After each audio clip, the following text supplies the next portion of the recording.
Underground Bunker. This is your proprietor on a spring-like February day here on Buckout Road in New York. I know everyone's anxious about what's going to happen this weekend in Chicago. I'm looking forward to it myself, but I didn't want to overlook a story that came in this week. I know you get frustrated about these judges and the decisions they make, about Scientologists that never seem to have to pay the price for the things they do. Always seem to get away with stuff year after year. I know you're frustrated by it. So let's not overlook when a Scientologist appears to get what's coming to him. I'm speaking of Brent Jones. This guy, we've been keeping an eye on him for a long time. And if you go to the story we did this week at tonyortega.substack.com, you'll see all the links to previous stories. My colleague Ron Russell at New Times Los Angeles, back in the year 2000, wrote about how this guy was the attorney to this young guy that had been brain damaged and won a big settlement from a car accident or something. And Scientology just drained that guy dry. And Brent was his attorney and got him involved in an ostrich egg investment thing. It was all really sketchy. So he got on our radar very early. He ends up in Las Vegas and he runs for the legislature. And Nathan Baca, who knew that I was interested in this guy, gave me the word that this guy got elected. And look, I don't want to get into politics. I try not to get into politics at the bunker. I keep it over at the lowdown. But there's no doubt, this guy's political outlook is basically, I've got mine, fuck you. His politics are based on that idea. So he lasted one term as a Nevada state legislator, and then he ran for lieutenant governor, and his wife tried to run for his old assembly seat, and they both lost. And it was for me, what was interesting during that time when that was going on, that was like 2014, something like that, was that we were just putting out the news about, hey, this is who this guy is, and they were denying it and denying it. I had their campaign manager yelling at me about how dare you mention they're Scientologists. I'm like, why would that be a negative thing? Why can't you mention that?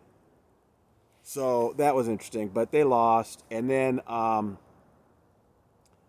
kind of hadn't heard from them for a couple years. But the other thing that was interesting about them was they had this scam going on. Oh my.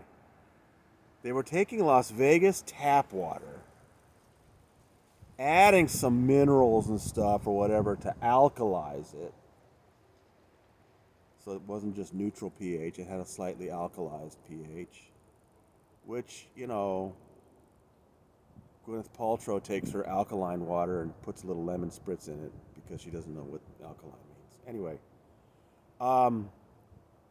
people swear by it as some kind of magical cure. But I remember looking into it, and they were like not just putting some kind of mineral in it, but also like running it through. It basically sounded like they were running it through an e-meter. But they were making all kinds of bizarre claims about this stuff, that it had more electrons, and you're not getting enough electrons in your diet. Just ludicrous stuff. The Guardian made fun of it. I made fun of it. And it was just plain that, they were making a lot of money. People just bought it up like crazy. Oh, my alkaline water, my real water. And then in 2021, it started putting people in the hospital. And, somebody asked me, do we know yet, 2 years later, what specifically was wrong with that water? Oh, I'm sorry, the sun's getting in the way here. I don't know. I still haven't heard what particular contaminant it was and how it got into the water. But people were going to the hospital needing liver transplants. I think they narrowly avoided it. At least one woman supposedly died from it.